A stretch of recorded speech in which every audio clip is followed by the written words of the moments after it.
অতদিন কি হেলা হয়েছে? সুন্দর হেলা হয়েছে বেটাতে। আর এখন বালা হেলা হইব। ফাইনাল হেলা। ফাইনাল হেলা কাম মনে করো মন রাখো না। ধরো বেটা ডবল মন কা ফাইনাল হইতাছে বিশ্বর যায় দেও গা। দুজনে তো মহিলা, আমরা লাভ কোনটা দেয়?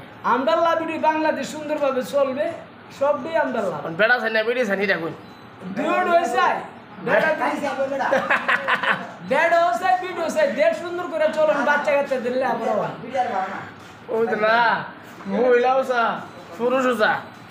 আপনি রাজা বেড়া হইতো না বিড়ি হইতো? আরে একটা হইলো আমার দেড় সুন্দর করে চলবে ছিল বিদেশি বালা আর বিদেশের বুদ্ধি বালা দেড় চালায় লাগতারে অত বড় লম্বা এই বিল্ডিং দেখলা আর অত বড় ফুল টুল বানাইতাছে এটা বিল্ডিং বুদ্ধি ছাড়া আনতাম। হ্যাঁ ঠিক আছে। এই রাস্তা কি সুন্দর উষা রাস্তা জলমের করে দেখলাম আমরা নেত্রী বালা এই দেশটা লাইভ করছে।